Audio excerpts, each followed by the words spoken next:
আল্লাহ নবী মুহাম্মদ রাসূলুল্লাহ সাল্লাল্লাহু আলাইহি সাল্লাম বলেন, আল্লাহ তাআলা জিবরিলকে ডাক বলে, হে জিবরিল, তাড়াতাড়ি জমিনে চলে যাও, জমিনে চলে যাও।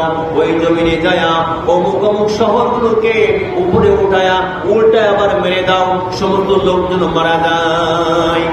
আমার ভাইরা, এবার জিবরিল আমিন আল্লাহ যদি অর্ডার করেছে দুনিয়ায় চলে আসছে, দেখে একটা শহরের কথা বলেছেন, ওই শহরে যাওয়ার পর দেখে শহরের মধ্যে কিছু লোক মসজিদের কোনায় বসে জিকির করে। কি করে?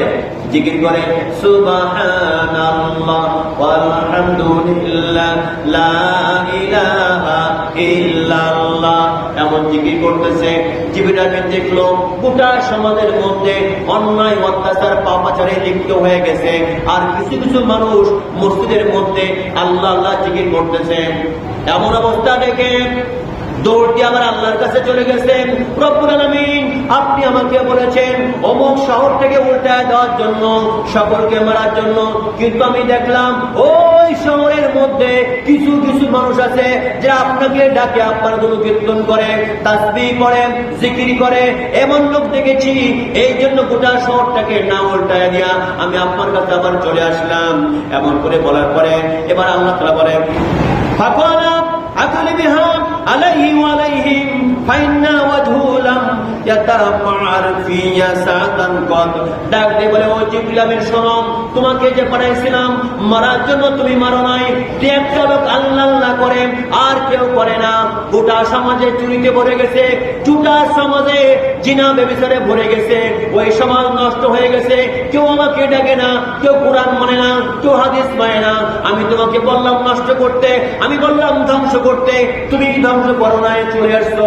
দুই তিনজন লোক খালি আল্লাহ আল্লাহ করে, যাও যাও যাও যাও যাও, ওই তিনজন লোক সুদ্ধা গোটা সমাজটাকে উল্টায় মেরে ফেলে দাও। আমার ভাইরা, এমন করে বললে জিবরিল বলছে, আল্লাহ রাব্বুল আলামিন আমি কেন ভালো মানুষকে মানবো? তারা তো আপনাকে ডাকে। বলে না, তারা আমাকে ডাকে শিখি, কিন্তু সমাজে খারাপ কাজ হয় তারা কথা বলে না, সমাজে নষ্টামি হয় তারা কথা বলে না, সমাজে চুরি হয় তারা কথা বলে না, সমাজটা নষ্ট হয়ে যায়। তিনজন ব্যক্তি আল্লাহ আল্লাহ করে কথা ভাবে না, ওরা যেহেতু সমাজটাকে দেখে না, সমাজে খারাপ হলেও লক্ষ্য করে না, সমাজে কত খারাপই হয় দেখে না। যাও যাও যাও যাও, ওই মানুষগুলার সন্তান গোটা সমাজটাকে তুমি ধ্বংস করে দাও। আমার মায়েরা, এই জন্য আমরা মনে করি সমাজে যা পারে হোক আমরা বেঁচে যাবো, সংবাদ বাঁচার লাইন নাই। কিয়ামতের মাঠে আপনি আসামি হয়ে যাবেন।